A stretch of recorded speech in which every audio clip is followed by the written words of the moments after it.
SK films Shakib খানের যে production, সেই প্রোডাকশন দায়িত্ব নিয়ে নিল বিদেশে যে ওভারসিজ মার্কেটটা আছে আমাদের এই ওভারসিজ মার্কেটটা চালু হয়েছে আরো আগে শাকিব খানের ছবি দিয়েই। আর বরবাদ তো ভালো একটা মার্কেট পাবে, এটা আপনারা বুঝতেই পারতেছেন। সেই বিজনেসটার দায়িত্ব শাকিব খান নিয়ে নিল। খুব ভালো কাজ করছে, এটা দরকার ছিল। হ্যাঁ, অনেকদিন এসকে মুভিজের কোনো আলোচনা নাই, এত বড় বিগ প্রোডাকশন, যে প্রোডাকশন থেকে আমিও ছবি বানাইছি, পাসওয়ার্ড আমাদের কাজী হায়াত সাহেবও বানাইছে। হ্যাঁ, 3টা না 4টা ছবি হয়েছে, যাই হোক আমার অতটা মনে নাই, আমার নিজেরটাই মনে আছে। তো সেই প্রোডাকশন হাউস আবার জেগে উঠছে, খুবই ভালো কথা এটা।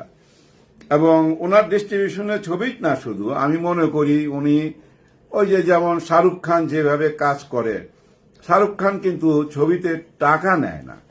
হ্যাঁ, শাহরুখ খান টাকা নেয় না।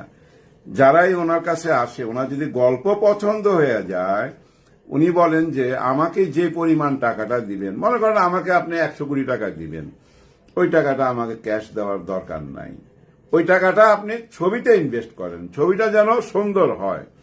ছবিটা যদি আপনার ব্যবসা করে, তারপরে আপনি আমাকে ওই 100 কোটি টাকা দিয়েন, এর মধ্যে কোনো সুট টুট নাই, ওই 100 কোটি তখন দিয়েন। আর ছবি যদি ফ্লপ যায়,